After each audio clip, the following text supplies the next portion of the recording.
Rusiya tərəfindən Azala məxsus sərnişin təyyarəsinin vurulması ilə bağlı gözləntilər növbəti dəfədə doğrulmadı. Belə ki, hadisə üzrə əsas fiqur kimi adı çəkilən general-mayor Aleksandr Talapilaya qarşı bütün ittihamların ləğv edildiyi məlum oldu.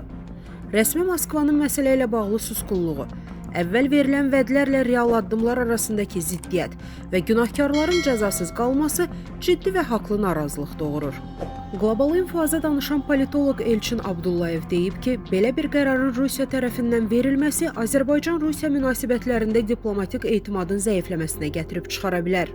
Stat: Bu məqamda əsas sual Bakının necə hərəkət etməli olmasıdır. Fikrimcə, Azərbaycan ilk növbədə Rusiya ilə bu məsələdə razılaşmadığını açıq şəkildə ortaya qoyaraq problemi beynəlxalq müstəviyə çıxarmalıdır.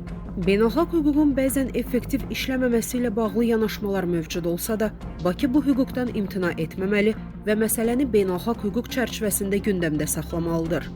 Azərbaycan beynəlxalq məhkəmələrə müraciət etmək imkanını əlindən verməməli, xüsusilə Beynəlxalq Mülki Aviasiya Təşkilatı kimi qurumlara müraciət edərək məsələni beynəlxalq tribunalarda hüquqi qiymətləndirmə predmetinə çevirməlidir. Bu, hadisənin beynəlxalq ictimaiyyətin diqqətinə çatdırılması baxımından əsas hədəflərdən biri olmalıdır. Statın sonu. Məsələ ilə bağlı Xarici İşlər Nazirliyinə sorğu ünvanladıq. Sorğumuza cavab olaraq əlavə şərhin olmadığı bildirilib.